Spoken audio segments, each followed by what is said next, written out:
와 근데 영국에 해 나는 날이 진짜 드물대. 진짜 대박이다. 우리 지금 완전 럭키비키야. 아, 나 무슨 모르겠어.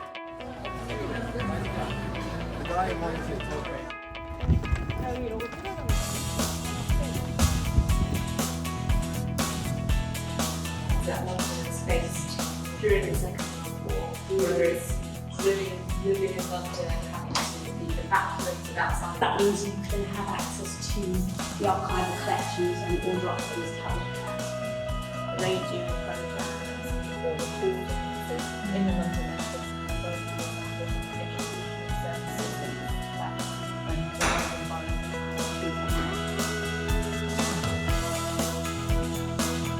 So yeah, so it will have the images. Tiny. So this, you thread them onto the machine, it will make bigger.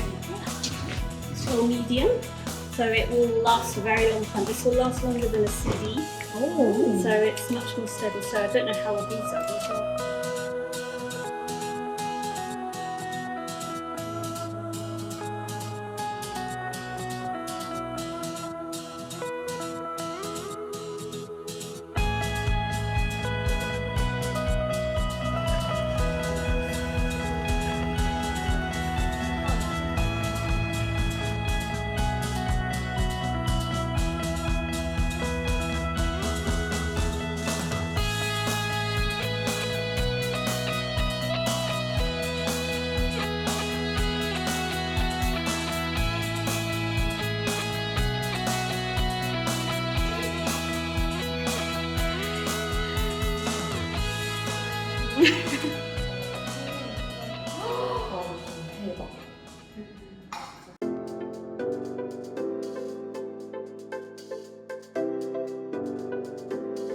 Since our topic is closely related, so we have many questions.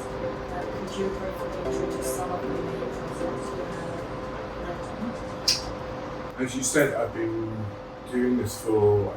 working with community archives for a long, long time.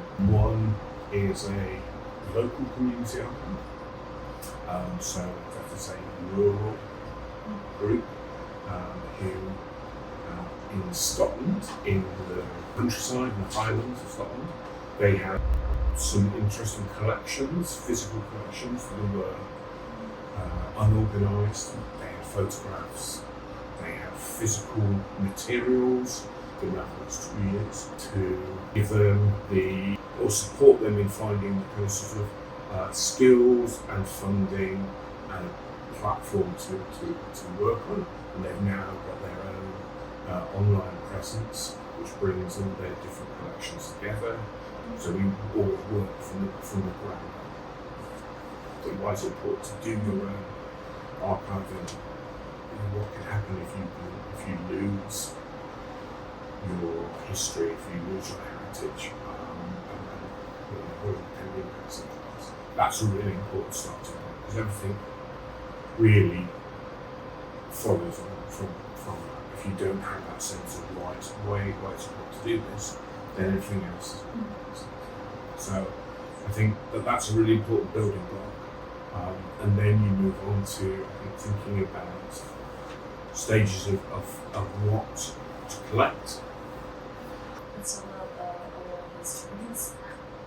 Oral histories or memory-based papers can sometimes contain certain informations or personal interpretations. So how do you recommend evaluating and managing the vulnerability of such subjects?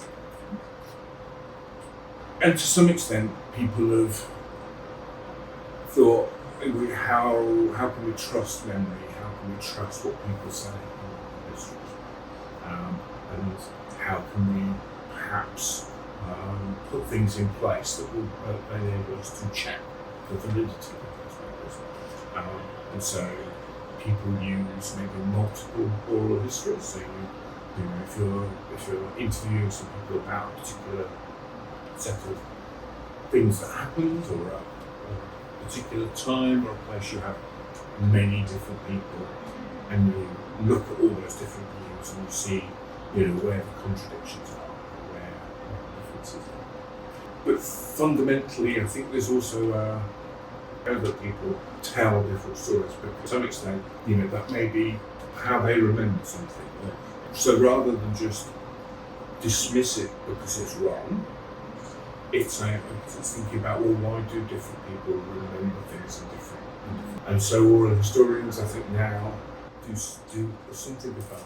So they seek to understand and check with other sources whether something somebody said it's aligned with what we might know elsewhere. But equally, they also think, well, if it isn't aligned, why? Why would somebody remember something differently from the way the official sources tell us? Is it just that they're mistaken? Do they have a motive for saying something in a different way? Or was their perspective a legitimate perspective that something happened? Is that important? It might not be.